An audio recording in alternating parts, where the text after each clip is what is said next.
Bismillahirrahmanirrahim. Assalamualaikum warahmatullahi wabarakatuh. Perkenalkan, nama saya Nani Suryani, kelas CNR3, NIM 18620500215. Saya akan mempresentasikan tentang pengembangan nilai agama dan moral terhadap anak usia dini. Ini adalah salah satu tugas UAS semester 4 dari mata kuliah Perkembangan Moral dan Agama terhadap Anak Usia Dini dengan dosen pengampu Ibu Dr. Anda Rejawati MPD. Pengembangan nilai agama dan moral sangat erat sekali hubungannya dengan budi pekerti, sifat sopan santun, dan kemauan melaksanakan ajaran agama dalam kehidupan sehari-hari. Pengembangan nilai moral dan agama anak dapat dikembangkan melalui metode-metode, misalnya metode bercerita, metode bernyanyi, metode bersair, metode berkarya wisata, metode pembiasaan, metode bermain, metode outbound, metode bermain peran, diskusi, dan metode keteladanan. Dalam bercerita dapat dijadikan metode untuk menyampaikan nilai-nilai yang berlaku di dalam masyarakat. Dalam bercerita atau mendongeng, kita bisa menerapkan nilai moral, nilai agama, sosial, juga budaya. Begitu juga metode bermain. Metode bermain adalah salah satu pendekatan pembelajaran secara nyata yang mampu membuat anak senang dan gembira. Di mana di saat dalam keadaan senang, maka pemahaman atau pembelajaran dapat menyerap atau dapat dicerna dengan baik oleh anak. Di sini anak dapat diarahkan pada situasi kondisi psikis untuk membangun jiwa yang bahagia, senang, menikmati, mengembangkan rasa melalui ungkapan kata dan nada, juga dengan irama. Begitu pula dengan metode bersair. Anak akan meningkatkan rasa senang, gembira, bahagia pada diri anak. Dengan kata-kata yang menyentuh hati anak, di situ kita masukkan nilai-nilai moral dan agama.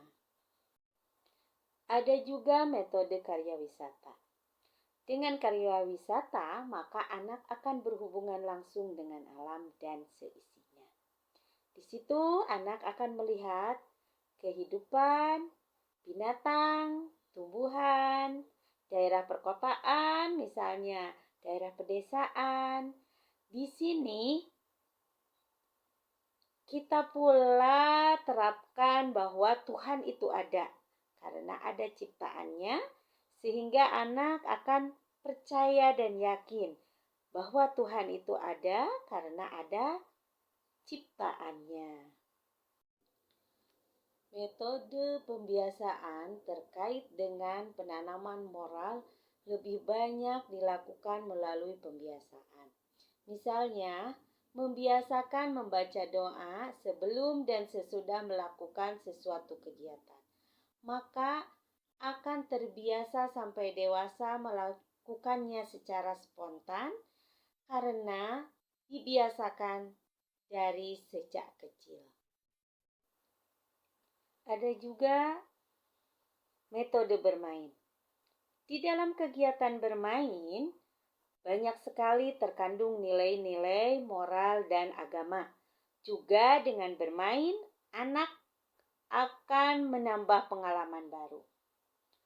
Anak akan kontak langsung dengan orang lain. Di situ, anak akan belajar menghargai orang lain, bisa berbagi, sedikit mengalah, tolong-menolong dengan teman, dan saling menghormati. Ada juga dengan metode outbound.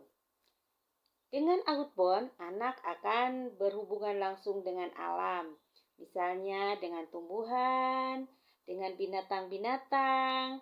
Itu semua akan mengembangkan nilai moral bagi anak. Seperti tadi tentang karya wisata. Nah, di situ juga berhubungan langsung dengan alam, anak akan tahu apa yang diciptakan oleh Allah itu terlihat adanya.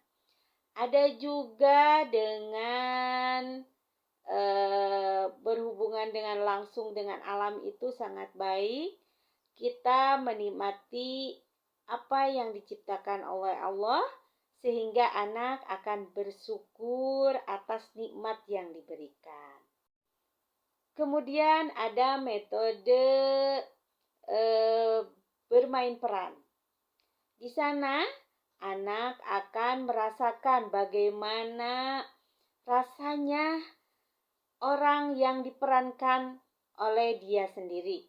Misalnya peran sebagai pemulung, berarti dia merasakan bagaimana rasanya pemulung untuk mendapatkan rezeki dari Allah.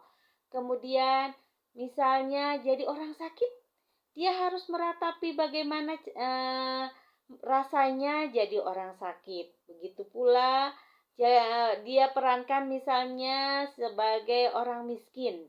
Nah, di situ anak akan merasakan bagaimana rasanya jadi orang miskin karena dia akan memerankan itu semua. Nah, itu adalah metode dari bermain peran. Ada juga metode diskusi. Karena ini adalah anak usia dini, kita misalnya memutarkan suatu video tentang kehidupan, baik perilaku yang buruk atau yang baik. Nanti di sana kita akan mendiskusikan sama anak-anak mana perilaku yang baik, mana perilaku yang benar. Di sana anak akan menyaksikan perilaku yang baik akan menghasilkan seperti apa, perilaku yang jelek akan menghasilkan hasil akhirnya seperti apa. Nah, itu metode tentang diskusi. Kita mendiskusikan dengan anak apa yang kita saksikan di dalam tayangan dan bagaimana hasilnya dari hasil tayangan tadi. Yang baik akan menghasilkan yang baik, yang buruk pun akan menghasilkan yang buruk pula. Kemudian ada metode keteladanan. Anak adalah generasi yang penerus bagi keluarga, juga bagi bangsa. Di sini kita sebagai guru atau orang tua harus menciptakan anak yang berkualitas. Anak yang berkualitas kita bentuk dari gizi. Kemudian dengan sehat, anak akan sehat segalanya. Di sini anak yang sehat akan mempunyai kita stimulus dengan moral-moral yang baik dengan agama, maka anak akan cepat menarik atau cepat menangkap apa yang kita ajarkan. Nah, di sini kita sebagai guru harus memberi teladan atau memberi contoh kepada anak yang baik-baik. Karena guru adalah role model bagi seorang anak, begitu juga orang tua.